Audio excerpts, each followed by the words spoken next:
Well, hello, sports fans. This is Larry Eater here for RunBlogRun. This is our day-by-day review of the 2022 World Athletics Outdoor Championships being held at the University of Oregon in Eugene, Oregon, for the first time in the United States ever, yay! The crowds in the evening session are rocking. The crowds in the morning will get better each day. And we will do reviews of each session for your viewing pleasure. We have a sponsor, Coros. They're a performance sports technology company that do killer sports timing and training products, and they have a brand new training site, Coros.com. Check it out. My buddies who have tried the sports timing devices, which I call watches, love them, covet them. They think they're right. Emma Coburn is using it. Emma Bates is using it. Jeffrey Kemwarer is using it. Elliot Kipchoge is using it. Why don't you? So thanks again to Coros for coming on board as a sponsor of our World Championships coverage. And I hope you enjoy our reviews. Sports fans, it's Larry Eater. This is day 3 review of the 2022 World Athletics Outdoor Championships. And what a day it was. U.S. set a record for the most medals ever won by one country in one day.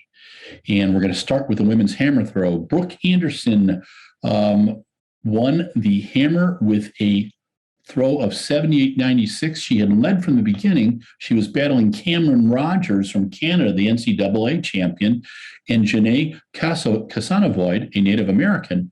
And it was medals for North America. Brooke Anderson, 78.96, the world leader. She did that on her last throw. Cameron Rogers, Canada, 75.52. And Janae Casanovoid from the U.S., 74.86. So the U.S. went the gold and the bronze. What's also interesting is on the same day, a Native American won the bronze medal in the hammer throw. Jim Thorpe's records as the 1912 Olympic champion in the decathlon and the pentathlon were put back on the record books, thanks to 75,000 signatures on the Breitbart site, the support of Dr. Thomas Bach, the IOC president, and the support of Seb Coe. What happened to Jim Thorpe was in 1912 when he won, he was also taking about $18 a day playing semi-pro baseball. The IOC went after him thanks to Avery Brundage, who finished 6th in that decathlon, and also is the same guy who screwed over Jesse Owens. So Jim Thorpe has his stuff back. And on Sunday, Brooke Anderson and Janae Casanovoid went 1-3 in the hammer. The men's 10,000 was tasty. A fast pace, then a conservative pace. There was a huge pack. All 3 Americans were in there. It came down to Joshua Cheptegei, 27-27-43 for the gold.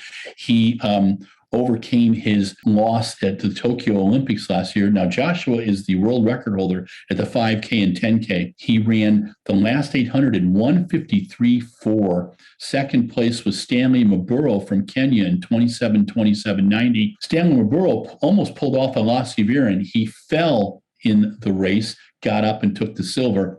Viren, as you recall, in 72, fell in the race and won the gold. Jacob Kiplimo from Uganda, 27-27-97. So Ugandans in first and third. All of Uganda is celebrating. Fourth place, Grant Fisher from the U.S., 27-28-14, equaling Galen Rupp's finish in 2013 in Moscow in the 10,000 meters. Fifth, Salomon Barega. Sixth, Mohammed Ahmed, Canada, and also Wisconsin. Ninth place was Joe Klecker from the U.S., and 12th place was Sean McGorty. A very satisfying race. The crowd went insane. Women's pole vault. I think everybody thought Sandy Morris was going to win it, and it did come down to Sandy Morris and Katie Najat. Nina Kennedy took the bronze medal in 480 for Australia. I love watching Nina compete because she screams after she clears stuff. She almost broke the national record. Tina Sutej in 4th from Slovenia. Tina was the bronze medalist in the World Indoors.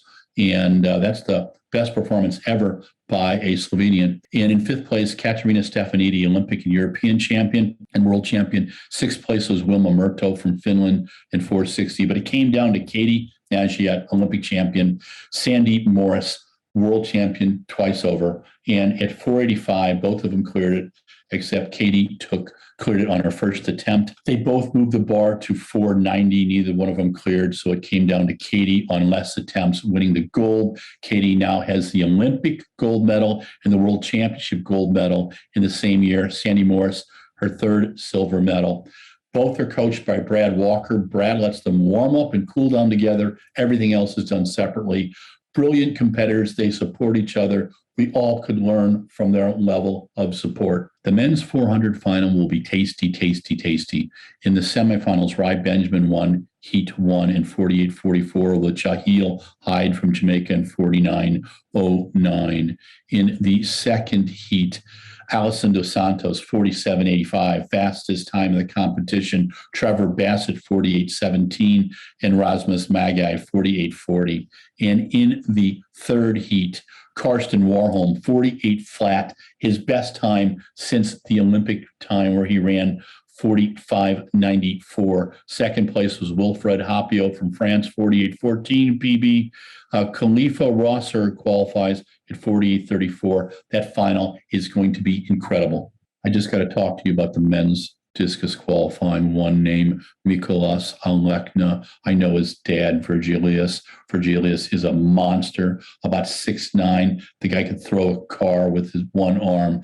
I met him in 1995, multi-world champion, multi-European champion. His son, Mikolas, is 19. He's leading the discus with a throw of 68.91. Lithuania feeds him really well. I swear to God, this guy is a beastmaster. Watch the men's discus. First day of the women's heptathlon, incredible. Nafi Sato Tiem, well, of course, Belgium, 4,071. She went 13:21, 195, 15:03 in the shot, 24:39 in the 200. Second, Anouk Vetter, 4,010 points, 13:3, 180, 16:25. 23.73 in the 200. Third, listen to this, Anna Hall, U.S. NCAA champion, 13.20 in the hurdles, 186 in the high jump, 13.67 in the shot put, 23.08 in the 200. Katarina Johnson-Thompson's in sixth place. It's going to be a killer second day.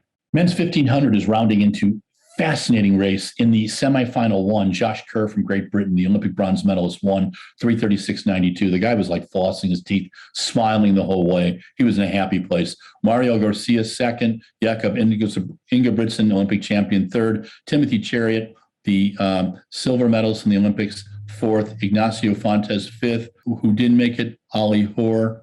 And unfortunately, John Gregoric. In the second semi, Abel Kipsang won. Mohamed Katir from Spain. He's trying to keep Spain traditions going. We've got a story on him today. Jake Whiteman. I think Jake is a medal contender in third, 3:34. Tedesse Lemmy, Stuart McSween, Michael Romes, Josh Thompson from the U.S. Again, pulling some incredible moves, getting into the 1,500-meter final. Pretty impressive.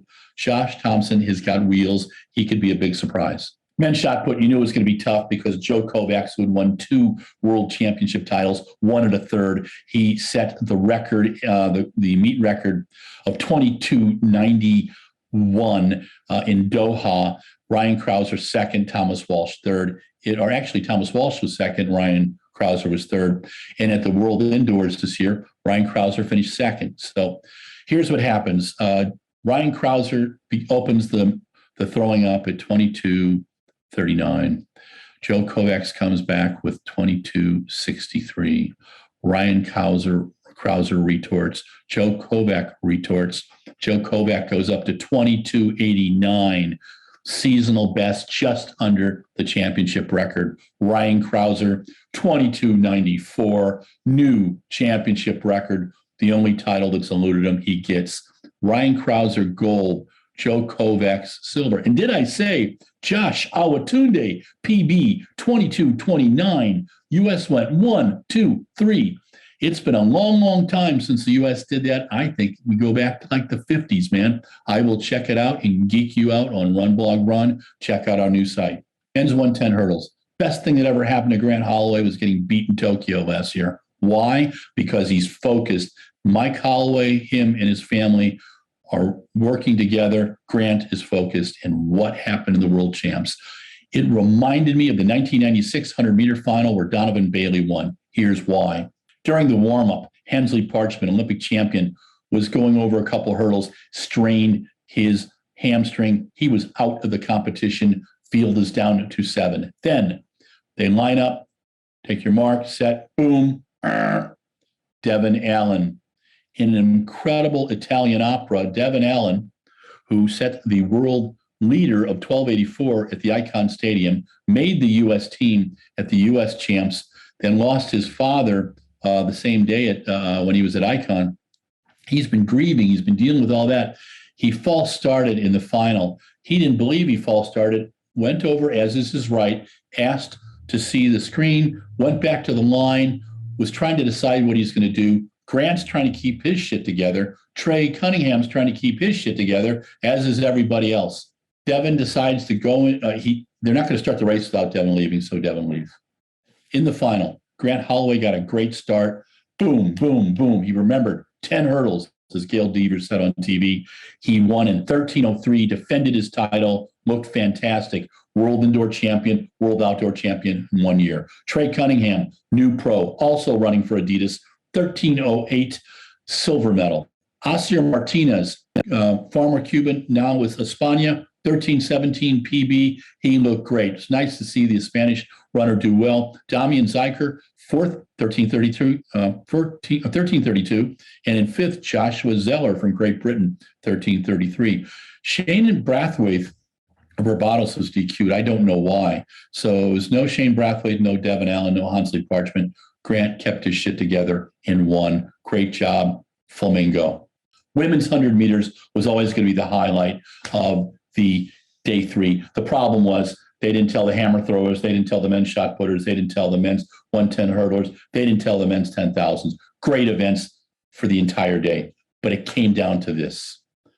8 athletes: Melissa Jefferson, Marie-Jose Talou, Aaliyah Hobbs, Mujingo Kambunji, Dina Asher-Smith, Elaine Thompson, Sharika Jackson, Shelly Ann Fraser-Price. I thought Dina Asher-Smith was right on, running the best she ever has, 10:83 in the first round. She made it into the semis, into the final. But Shelly Ann Fraser-Price was not to be denied. 5th World Championships in a row. She is the GOAT. She is the greatest woman 100-meter runner ever, and she has the greatest hair, a different hair color in every race. And I know I'm going to get my butt kicked about talking about her hair stuff, but Shelly Ann, that's how she communicates. That's part of her thing. Shelly Ann is the Jamaican pocket rocket. She ran 10:67, great start, killer race. She dominated from the beginning. Sharika Jackson, who's run 21:55 and will be coming back in the 200, as will the other two. 10:73, a PB in the 100 for the silver. 3rd place, Elaine Thompson Hurrah, 10:81. That's Elaine's first individual medal at a World Championships. Think about that. 4th place, Dina Asher-Smith, Great Britain, 10:83, equaled the national record. Great performance. 5th, Mujingo Kambunji, the world indoor champion, Switzerland, 10:91. 6th, Aaliyah Hobbs, 10:92, 2nd place in the U.S. Champs. Marie-Jose Talou, number 7, 10:93, world indoor silver medalist. And Melissa Jefferson, 8th from the U.S., 11:03, the U.S. champion. Melissa has a lot of races ahead of her, and so does Aaliyah Hobbs. But tonight was Shelly Ann Fraser-Price's night. The smile on her face was worth everything. I've interviewed her several times. She's a lot of fun. She is a tough, tough athlete. The women's 200 will be a showdown between Fraser-Price, Jackson, Thompson Hurrah, Abby Steiner, Dina Asher-Smith, probably Mujingo Kambunji. It's going to be a barn burner. Both men and women's 200s are going to be fantastic. Day 3, amazing, setting a record for the most medals won by one country in one day, the U.S. The U.S. is at 16 medals now. Fantastic performances. Thank you for checking out RunBlogRun's review of Day 3.